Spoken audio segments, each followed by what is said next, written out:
역대하 33장부터 34장까지입니다. 역대하 33장.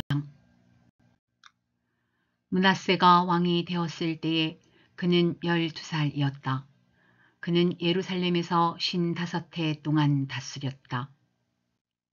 그는 주님께서 보시기에 악한 일을 하였다. 그는 주님께서 이스라엘 자손이 보는 앞에서 쫓아내신 이방 사람의 역겨운 풍속을 따랐다.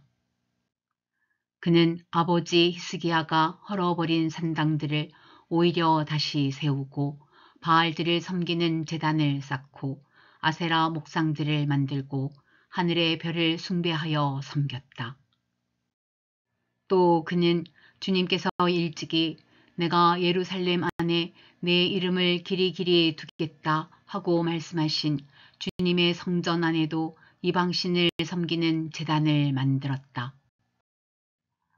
주님의 성전 안팎 두 뜰에도 하늘의 별을 섬기는 제단들을 만들어 세우고 아들들을 흰놈의 아들 골짜기에서 번제물로 살라 바쳤으며 점쟁이를 불러 점을 치게 하고 마술사를 시켜 마법을 부리게 하고 악령과 귀신들을 불러내어 묻곤 하였다.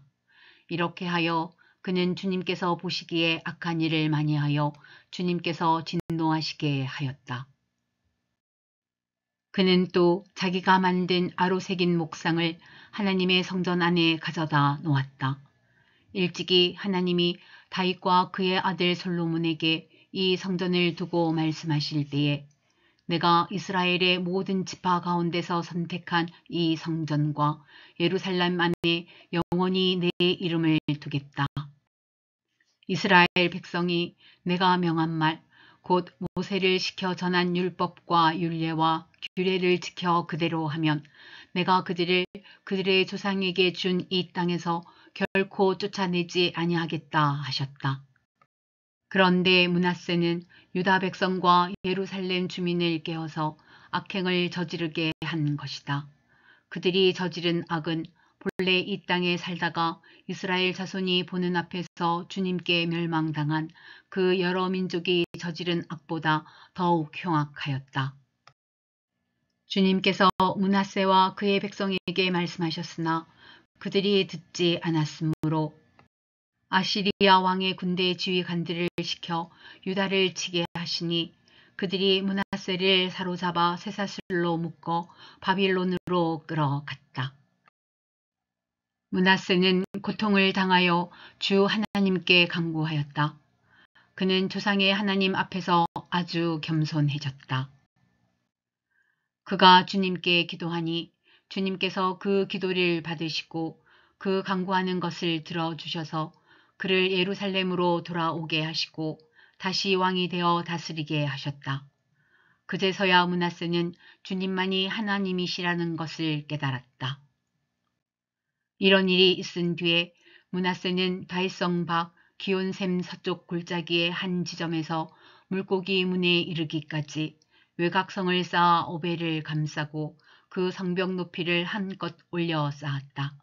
그는 또 유다의 요새화된 성읍에 군대 지휘관들을 배치하였다. 그는 또 성전 안에 있는 이방 신상들과 그가 가져다 놓은 목상들을 없애버리고 주님의 성전이 서 있는 산에다 만들어 놓은 이교의 제단과 예루살렘 곳곳에 만들어 놓은 이교의 제단을 모두 성 밖으로 가져다 버렸다. 그는 주님의 제단을 다시 고치고 화목제와 감사제를 그 제단 위에서 드렸다. 그는 유다의 모든 백성에게 주 이스라엘의 하나님을 섬기라는 명령을 내렸다. 비록 백성이 여전히 여러 산당에서 제사를 드리기는 하였으나 그 제사는 오직 주 그들의 하나님께만 드리는 것이었다. 므낫세의 나머지 일들과 그가 하나님께 간구하여 바친 기도와 선견자가 주 이스라엘의 하나님의 이름을 받들고 권면한 말씀은 모두 이스라엘 왕 역대지략에 기록되어 있다. 그가 기도를 드린 것과 하나님이 그 기도를 받으신 것과 그가 지은 모든 죄와 허물과 그가 겸손해지기 전에 산당을 세운 여러 장소와 아세라 목상과 우상을 세워둔 여러 곳들이 모두 호세의 역사책에 기록되어 있다. 므낫세가 죽어서 그의 뭇 조상과 함께 잠드니 그의 궁에 장사하였다. 왕자 아몬이 그의 뒤를 이어 왕이 되었다. 아몬이 왕이 되었을 때에 그는 22살이었다. 그는 예루살렘에서 2해 동안 다스렸다. 그는 아버지 므낫세처럼 주님께서 보시기에 악한 일을 하였고 그의 아버지 므낫세가 만든 아로 새긴 모든 우상에게 제사를 드리며 섬겼다. 그의 아버지 므낫세는 나중에 스스로 뉘우치고 주님 앞에서 겸손해졌으나 아몬은 주님 앞에서 스스로 겸손할 줄도 모르고 오히려 더 죄를 지었다. 결국 신하들이 그를 반역하고 궁 안에 있는 왕을 살해하였다. 그러나 그 땅의 백성은 아몬 왕에게 반역한 신하들을 다 죽이고 아몬의 뒤를 이어서 그의 아들 요시야를 왕으로 삼았다. 역대하 34장. 요시야가 왕이 되었을 때에 그는 8살이었다. 그는 예루살렘에서 31해 동안 다스렸다. 그는 주님께서 보시기에 옳은 일을 하였고 그의 조상 다윗의 길을 본받아서 오른쪽으로나 왼쪽으로 곁길로 벗어나지 않았다. 요시야는 왕이 된 지 8째 해에 아직도 매우 어린 나이에 조상 다윗의 하나님을 찾기 시작하였다. 그의 통치 12년이 되던 해에는 산당과 아세라 목상들과 아로 새긴 우상들과 부어 만든 우상들을 없애고 유다와 예루살렘을 깨끗하게 하였다. 요시야의 지시로 사람들은 바알 신들을 섬기는 제단들을 헐었다. 요시야는 제단 위에 있는 분향단들도 부수게 하였다. 그는 또한 아세라 목상들과 아로 새긴 우상들과 부어 만든 목상들을 빻아 가루로 만들어서 그 제단에서 제사를 드리던 자들의 무덤에 뿌리고 제사장들의 뼈를 제단 위에 불살라서 유다와 예루살렘을 깨끗하게 하였다. 그는 같은 일을 므낫세와 에브라임과 시므온 지역과 저 멀리 사방이 다 폐허가 된 납달리 지역에 이르기까지 직접 가서 행하였다. 그는 제단들을 헐고 아세라 목상들과 아로 새긴 우상들을 빻아 가루로 만들고 온 이스라엘 땅에 있는 분향단도 모두 부수어 버리고 나서야 예루살렘으로 돌아왔다.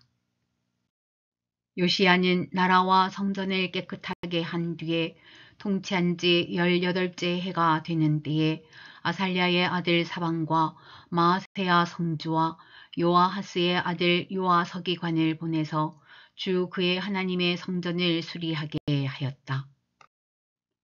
이 세 사람은 hil기야 대제사장에게 가서 하나님의 성전에 들어온 돈을 그에게 건네주었다.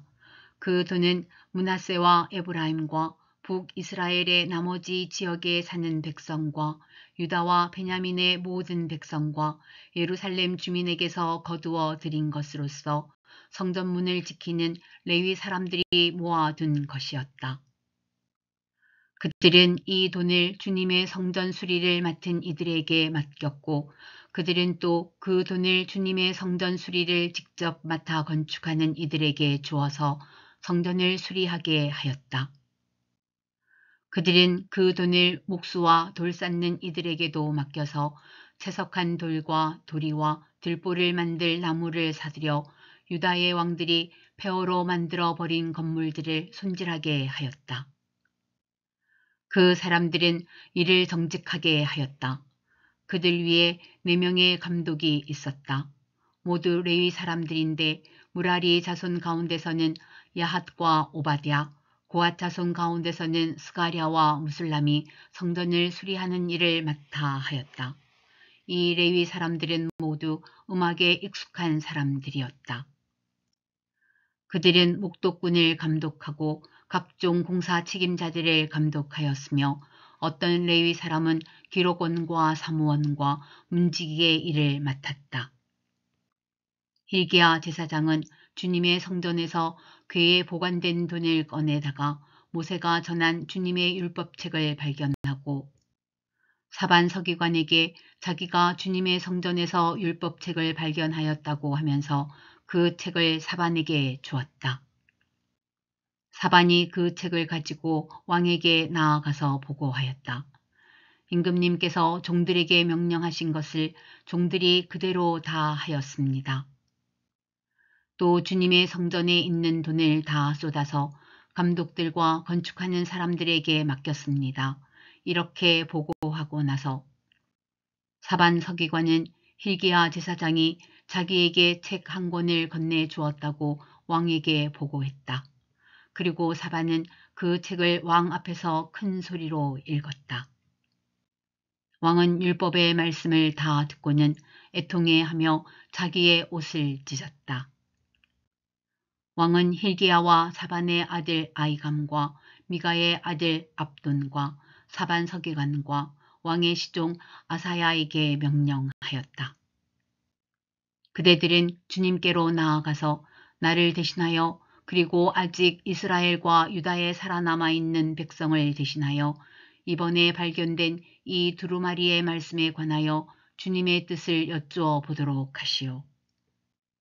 우리의 조상이 주님의 말씀을 지키지 않고 이 두루마리에 기록된 모든 것을 지켜 따르지 않았으므로 주님께서 우리에게 쏟으신 진노가 크오. hil기야가 왕의 명령을 받은 사람들과 함께 훌다 예언자에게로 갔다. 그는 살룸의 아내였다. 살룸은 하스라의 손자요 독핫의 아들로서 궁중 예복을 관리하는 사람이었다. 훌다는 예루살렘의 제2구역에 살고 있었는데 그들이 그에게 가서 왕의 말을 전하니 훌다가 그들에게 말하였다. 주 이스라엘의 하나님께서 이렇게 말씀하시니 그대들을 나에게 보내어 주님의 뜻을 물어보라고 한 그분에게 가서 전하시오. 나 주가 이렇게 말한다. 유다 왕 앞에서 낭독한 책에 기록된 모든 저주대로 내가 이곳과 여기에 사는 주민에게 재앙을 내리겠다. 그들이 나를 버리고 다른 신들에게 분향하여 그들이 한 모든 일이 나를 노엽게 하였기 때문이다. 그러므로 내 분노를 여기에다 쏟을 것이니 아무도 끄지 못할 것이다 하셨소. 주님의 뜻을 주님께 여쭈어보려고 그대들을 나에게로 보낸 유다 왕에게는 이렇게 전하시오. 주 이스라엘의 하나님이 이렇게 말한다. 내가 들은 말씀을 설명하겠다. 내가 이곳과 이곳에 사는 주민을 두고 말한 것을 내가 듣고 마음에 느낀 바 있어서 하나님 앞 곧 내 앞에서 겸손해져서 내가 옷을 찢으며 통곡하였으므로 내가 내 기도를 들어주었다. 나 주가 말한다. 그러므로 이곳과 이곳 주민에게 내리기로 한 모든 재앙을 내가 죽을 때까지는 내리지 않겠다. 내가 너를 내 조상에게로 보낼 때에는 내가 평안히 무덤에 안장되게 하겠다 하셨습니다. 그들이 돌아와서 이 말을 왕에게 전하였다. 왕이 사람을 보내어 유다와 예루살렘의 모든 장로를 불러 모았다.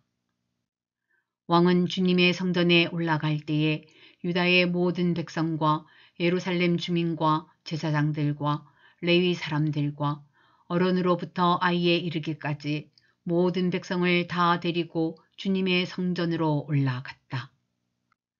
그때의 왕은 주님의 성전에서 발견된 언약책에 적힌 모든 말씀을 사람들에게 크게 읽어 들려주도록 하였다. 왕은 자기의 자리에 서서 주님을 따를 것과 마음과 목숨을 다 바쳐 그의 계명과 법도와 규례를 지킬 것과 이 책에 적힌 언약의 말씀을 지킬 것을 맹세하는 언약을 주님 앞에서 맺었다. 왕이 거기에 있는 예루살렘과 베냐민 사람들도 이 언약에 참여하게 하니 예루살렘 주민이 하나님 곧 조상의 하나님이 세우신 언약을 따랐다. 이와 같이 요시야는 이스라엘 자손에게 속한 모든 땅에서 혐오스러운 것들을 다 없애버리고 이스라엘의 모든 사람으로 주 하나님을 섬기게 하였으므로 요시야가 살아있는 동안에는 백성이 주 조상의 하나님께 복종하고 떠나지 않았다.